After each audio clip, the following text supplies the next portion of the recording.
여러분들이 코드를 저장하시다가 도저히 모르겠다. 그러면 별도장 받은 여부와 상관없이 일단 여기 코드 저장을 눌러주세요. 그리고 선생님한테 클래스룸 수업에 비밀 댓글을 달아주시면 선생님이 그 코드를 보고 도움을 드릴게요. 지난 시간에 11페이지입니다. 변수와 연산자에 대해서 설명을 드렸고요.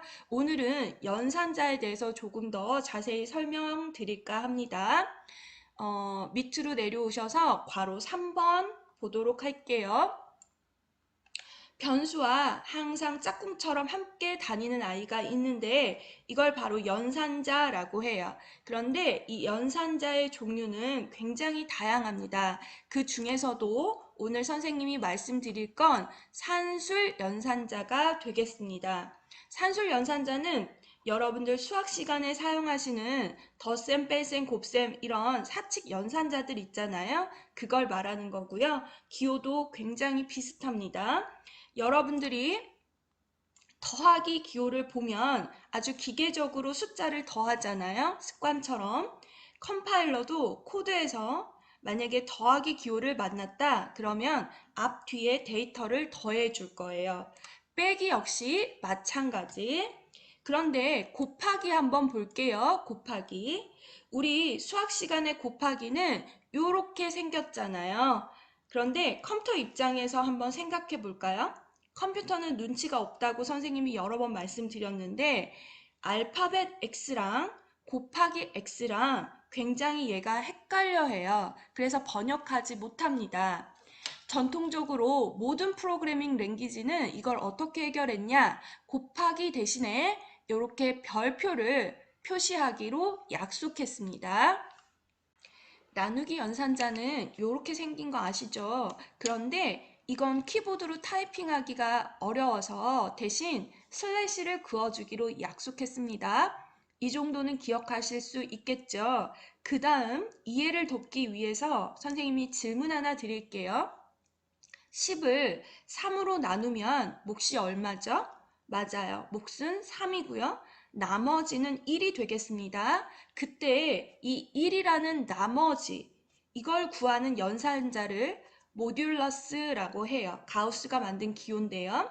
기호는 퍼센테이지를 써주기로 약속했습니다. 이것 또한 정리해서 보여드리면 코딩상에서는 10을 나눠요. 3으로. 그러면 몫은 3이고요.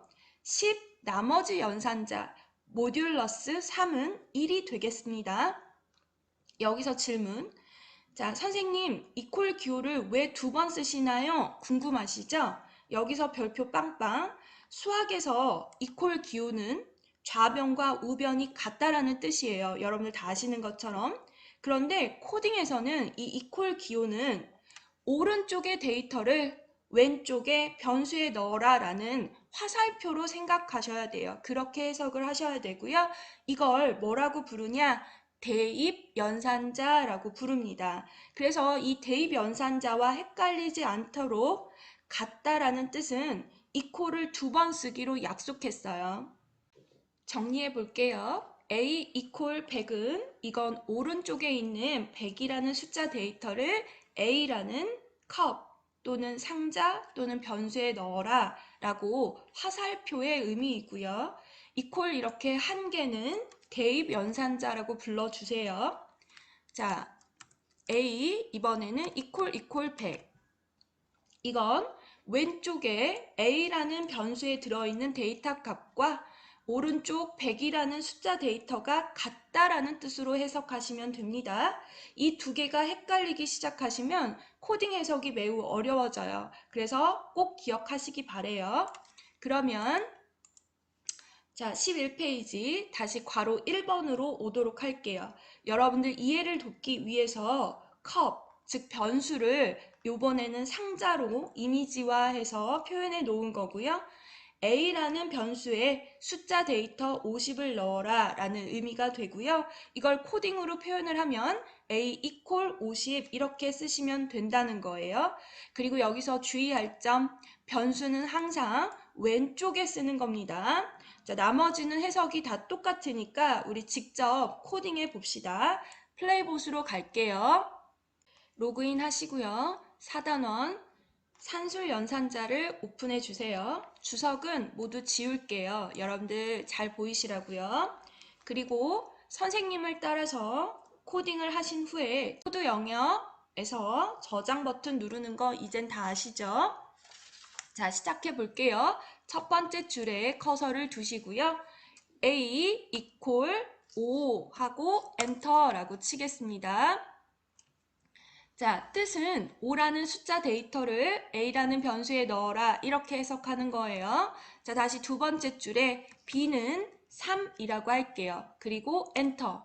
오른쪽에 3이라는 숫자 데이터를 B라는 변수에 넣어라. 자, 이번에는 C equal A 플러스 B. 자, 오른쪽에 꼭 숫자 데이터만 넣으라는 법은 없고요. 다른 변수를 쓰셔도 돼요. 해석은 A 상자와 B 상자를 더해서 C라고 하는 변수 상자에 넣어라 이렇게 해석하시면 되고요.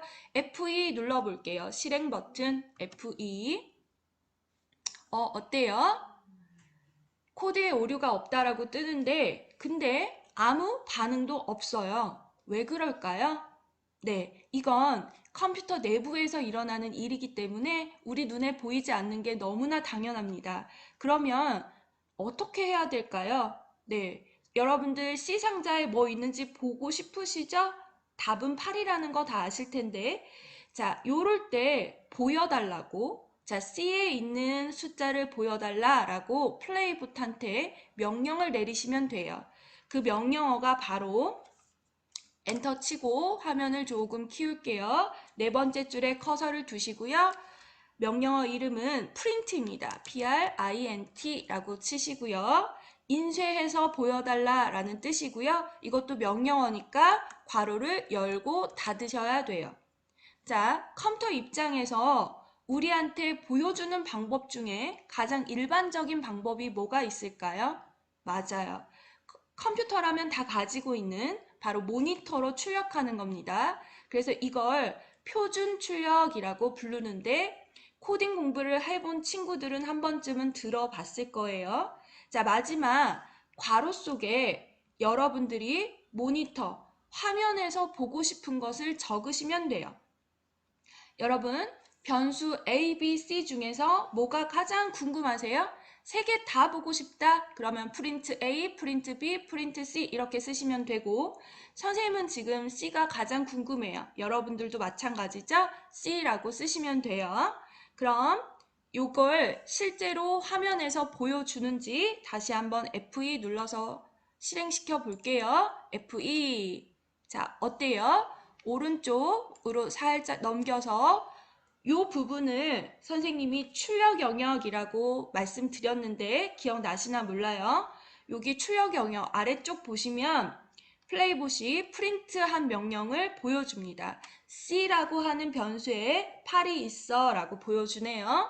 어때요? 플레이봇 더하기 참 잘하죠? 이어서 코딩을 조금 더 할게요. 자, 3번과 4번 줄을 그대로 드래그 하세요. 그리고 Ctrl C 복사하신 다음에 5번 줄에 커서 두시고 붙이기를 4번 해주세요. Ctrl V 붙이기 엔터, 붙이기 엔터, 붙이기 엔터, 붙이기. 그러면 이렇게 코딩 줄이 12번까지 늘어나고요.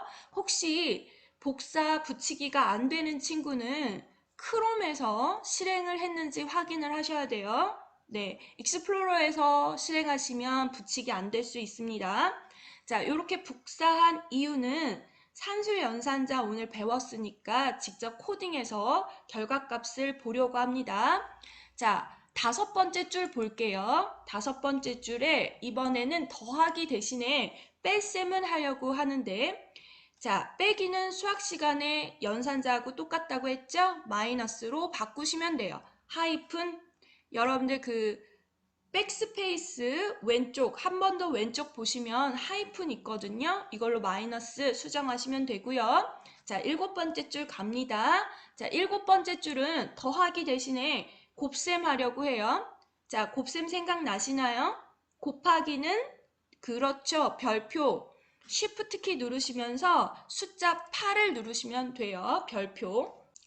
9번 줄은 나누기 한번 해볼게요. 나누기 기호 생각나세요? 그렇죠. 슬래시 쉬프트 키 왼쪽에 있습니다. 왼쪽에 슬래시로 바꿔줄게요. 자, 마지막 11번 줄은 나머지 연산자, 가우스라고 하는 수학자가 만든 연산자, 기호는 퍼센테이지. 쉬프트 키 누르시면서 숫자 5번을 누르시면 돼요. 자, 그럼 실행시키기 전에 우리 예상 한번 해봐요. 어떤 수가 나올지.